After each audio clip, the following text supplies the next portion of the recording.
تقوی، مسند احمد میں حدیث ہے صحیح سند کے ساتھ، اللہ کے محبوب صلی اللہ علیہ وآلہ وسلم نے حجۃ الوداع پہ جو خطبہ دیا تھا اس میں یہ الفاظ بھی تھے، مسند احمد میں آئے ہیں کہ آپ صلی اللہ علیہ وآلہ وسلم نے فرمایا کہ لوگوں تم سب کے سب آدم کی اولاد ہو، اور آدم کو اللہ نے مٹی سے پیدا کیا تھا، کسی گورے کو کالے پر، کسی کالے کو گورے پر، کسی سرخ کو سیاہ پر، کسی سیاہ کو سرخ پر کوئی فضیلت حاصل نہیں ہے سوائے تقوی کے۔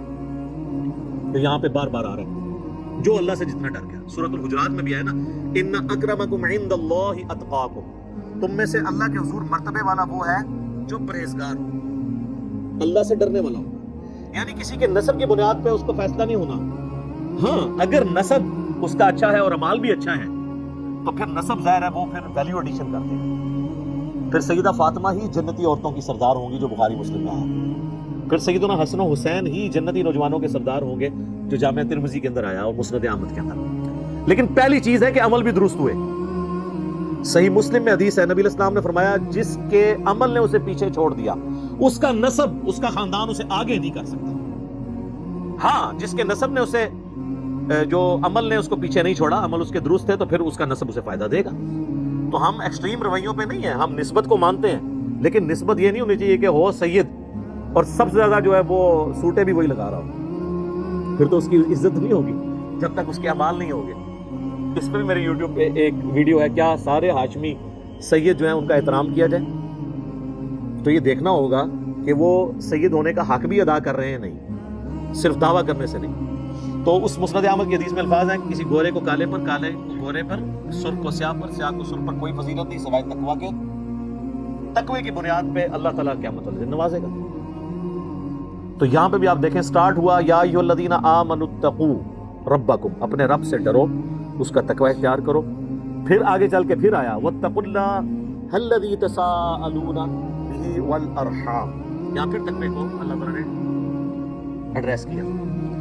تو اس اللہ سے ڈرو جس کی وجہ سے ایک دوسرے سے سوال کرتے ہو، والارحام، اور جو اللہ تعالیٰ نے رحمی رشتے بنائے ہیں، خون کے رشتے بنائے ہیں، ان کی بھی پاسداری کرو۔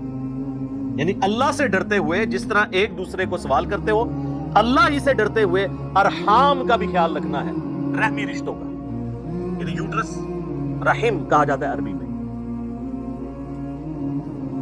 تو یعنی ماں کے رشتے سے یا باپ کے رشتے سے جو تمہارے رشتہ دار ہیں ان کا بھی خیال رکھنا ہے، قطع رحمی نہیں صلہ رحمی۔ بخاری اور مسلم دونوں میں حدیث ہے، جب اللہ تعالیٰ نے صلہ رحمی کو پیدا کیا تو فرمایا کہ جو تجھے جوڑے گا میں اس سے اپنا تعلق جوڑوں گا، اور جو تجھے توڑ دے گا میں اپنا تعلق اس سے توڑوں گا۔ اور ایک اور حدیث ہے بخاری اور مسلم دونوں میں کہ نبی علیہ السلام نے فرمایا کہ قطع رحمی کرنے والا شخص جو ہے وہ جنت میں داخل نہیں ہوگا۔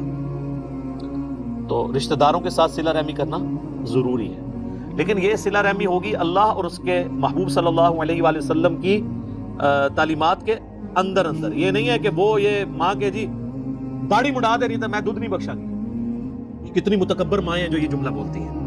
ان ماؤں سے پوچھو کہ بھئی تم نے خود جنت میں جانا ہے کہ نہیں، کہ تم دوسروں کی جنت کا فیصلہ کر رہی ہو اور اکڑ رہی ہو اللہ اور اس کے رسول کی مخالفت کے اوپر۔ ماں باپ کی عزت کا ہمیں کس نے حکم دیا ہے؟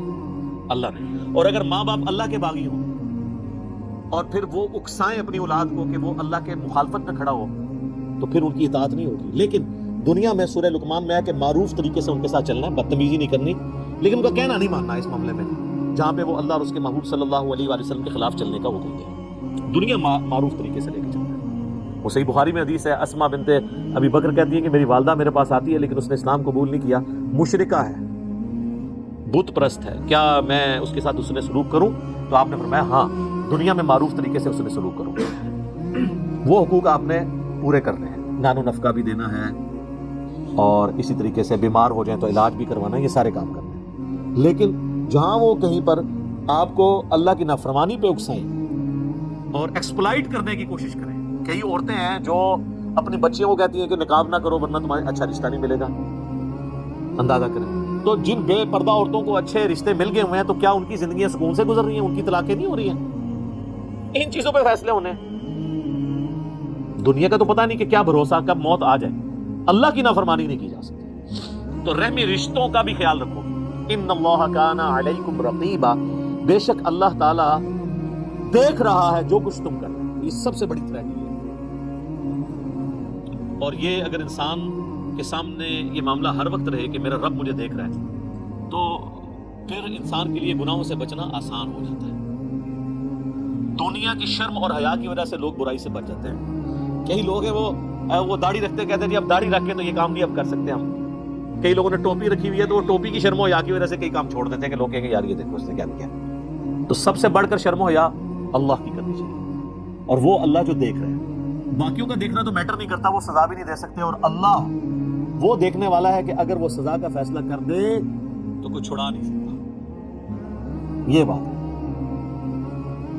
اور اگر وہ چھوڑنے کا فیصلہ کر دے تو کوئی پکڑ نہیں سکتا. إِن يَمْسَسْكَ اللَّهُ بِضُرٍّ فَلَا كَاشِفَ لَهُ إِلَّا هُوَ. اگر اللہ کسی کو پکڑ لے تو اس کے سوا کوئی نہیں چھڑا سکتا. وَإِن يَمْسَسْكَ بِخَيْرٍ, اور اگر وہ خیر کا ارادہ کر لے فَلَا رَادَّ لِفَضْلِهِ, اس کے فضل کو کوئی ٹال نہیں سکتا.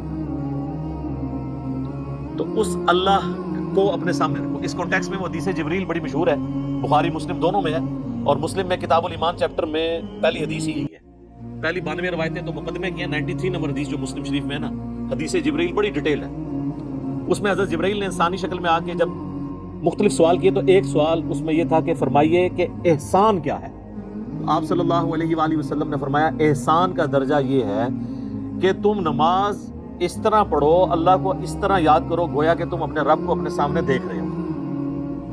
اور اگر یہ تصور نہیں کر سکتے تو کم از کم یہ تصور رکھو کہ اللہ تمہیں دیکھ رہے ہیں. اچھا, اس کا بعد لوگوں نے نا, یہ تو ایک بات ہو رہی تھی اصطلاحاً سمجھانے کے لیے, وہ اس کو بالکل لفظی معنوں میں لے گئے تھی. کئی لوگ جو ہیں وہ نماز اس طرح پڑھتے ہیں کہ اللہ ان کو نظر آ رہا ہوتا ہے. اس کے ساتھ لینا دینا ہی کوئی نہیں ہے. مراد یہ ہے کہ جیسا کہ تم اللہ کو اگر سامنے دیکھو نا تو تمہاری توجہ کسی اور کی طرف نہیں جائے گی. بالکل اس طریقے سے تم نماز پڑھتے وقت پوری کنسنٹریشن سے نماز پڑھو. اس کا یہ مطلب نہیں تھا کہ واقعی کو دیکھ سکتا ہے نماز کی حالت میں اللہ کو, اور اگر یہ تصور نہیں تو کم از کم یہ تصور تو رکھ سکتے ہو کہ اللہ تمہیں دیکھ رہا ہے. یہ جو آیت ہے نا جی پہلی سورہ نساء کی جو ہم نے کور کی, یہ نبی اسلام کے جو خطبے ہوتے تھے نا ان میں بھی آپ یہ آیت پڑھا کرتے تھے. صحیح مسلم میں ایک بڑی لمبی حدیث ہے. کچھ غریب مسلمان آئے, نیو مسلمز, بعض کے پاؤں میں جوتیاں بھی نہیں تھیں, کپڑے بھی پھٹے پرانے تھے. نبی اسلام نے ان کی حالت دیکھی تو آپ کے چہرے کا رنگ جو ہے وہ متغیر ہو گیا. آپ نے لوگوں کو جمع کیا مسجد میں, اعلان کروا کے, اور مسجد میں آپ نے ممبر لگا کے خطبہ دیا, اور خطبے کا سٹارٹ ہی آپ نے اس آیت سے کیا, سورۃ النساء کی آیت نمبر 1, یا ایھا الناس اتقوا ربکم الذی خلقکم من نفس واحدہ. یعنی بتانا تھا کہ یہ جو اب نئے مسلمان آئے ہیں یہ بھی تمہارے باپ آدم کی اولاد میں سے. اور پھر آپ نے اس کے بعد سورۃ الحشر کی وہ آیت تلاوت کی کہ اے ایمان والو اللہ کا تقوی اختیار کرو اور ہر جان دیکھے کہ اس نے آگے کے لیے کیا عمل آگے بھیجا ہے, اللہ کی راہ میں صدقہ خیرات کر کے. یہ آیات سے آپ نے مسلمانوں کو موٹیویٹ کیا, پھر ترغیب دلائی کہ اللہ کی راہ میں خرچ کرو. تو لوگ اپنے اپنے گھروں کو گئے, جتنا ہو سکا لوگ اپنے گھروں سے لانا شروع کر دیا انہوں نے. ایک انصاری گھر گیا اور اس نے اتنا بڑا بورا ساز و سامان کا بھرا ہوا لا کے مسجد کے سین میں رکھا. سب سے پہلے اس کو دیکھ کے باقی لوگوں کو بھی حوصلہ ہوا کہ یار یہ تو بیچارہ ایک لوور کلاس کا آدمی تھا, یہ اتنا کچھ اٹھا کے لے آیا. تو لوگ اپنے گھروں کی طرف گئے اور لا کے مسجد میں ڈھیر لگ گیا سامان کا. اور صحیح مسلم کے الفاظ ہیں کہ نبی علیہ السلام کا چہرہ مبارک سورج کی طرح چمکنا شروع ہو گیا خوشی کی وجہ سے. اچھا, آپ کے جو ایکسپریشنز تھے نا بڑے ابرپٹ ہوا کرتے تھے. اگر آپ کو غصہ آتا تھا تو چہرہ مبارک سرخ ہو جاتا تھا فوراً ہی, اور اگر خوشی ملتی تھی تو چہرہ مبارک میں خوشی نظر آتی تھی. آپ اتنے خوش ہوئے, آپ نے فرمایا کہ جس نے اسلام میں اچھا طریقہ جاری کیا, یعنی یہ اس انصاری نے پہلا قطرہ بارش کا بنا. تو جتنے لوگ اس پہ عمل کریں گے اس کا ثواب بھی اسے ملے گا اور ان کے ثواب میں بھی کمی نہیں ہوگی. اور جس نے اسلام میں برا طریقہ جاری کیا, جتنے لوگ اس پہ عمل کریں گے اس کا وبال اس جاری کرنے والے پہ ہوگا, اور جو خود کر رہے ہوں گے ان کا بھی چھٹکارا نہیں ہوگا, ان کے بھی وبال میں کمی نہیں ہوگی. یہ آدھی حدیث جو پیش کر کے بدعت حسنہ اور بدعت سیئہ ثابت کرتے ہیں, اس میں الفاظ ہے سنتن حسنتن اور سنتن سیئتن, یا حالت رفع میں پڑھیں گے تو سنتن حسنتن, سنتن سیئتن, اچھا طریقہ, اچھی سنت اور بری سنت. یہ سنت سے مراد طریقہ. تو اسلام میں اچھے طریقے جاری جو کرتا ہے اس کو ثواب ملتا ہے, بشرطے کہ دین نہ بدلے. جس نے امام بخاری امام مسلم نے کتابیں لکھی حضرت ابوبکر عمر عثمان علی نے تو کوئی کتاب نہیں لکھی حدیث کی. تو یہ ان کو طریقہ اللہ نے سجھایا, انہوں نے حدیث کو ریٹن فارم میں لے کے آئے. یہ اسلام میں اچھا طریقہ ہے, یہ بدعت نہیں ہے. بدعت تب ہوتی ہے جب اس میں دین وہ سکھایا جاتا جو بابوں کا ہوتا ہے. اس میں تو امام بخاری اپنی بات ہی نہیں کرتے, تو سند پہنچاتے ہیں نبی علیہ السلام تک. تو یہ اچھا طریقہ اور اچھی بدعت, اس میں فرق سمجھے. بدعت چاہے اچھی ہو یا بری ہو, بدعت ہوتی ہے اور اس پہ وبال ہے. سنت جو ہے, اب جس طرح میں کہتا ہوں یہ کیمرے میں ریکارڈنگ ہو رہی ہے, اچھا طریقہ ہے. یہ گھڑی, اس کی بنیاد میں نمازوں کی ٹائمنگ مسجد میں سیٹ کرنا, کس طرح ہمارا ٹائم ٹیبل اور شیڈیول جو ہے وہ ایڈجسٹ ہو جاتا ہے, یہ اچھا طریقہ ہے. مسجد میں ایئر کنڈیشن لگانا, اچھے قالین بچھانا, یہ اچھا طریقہ ہے. حج کرنے کے لیے ہوائی جہاز پہ جانا, یہ اچھا طریقہ ہے.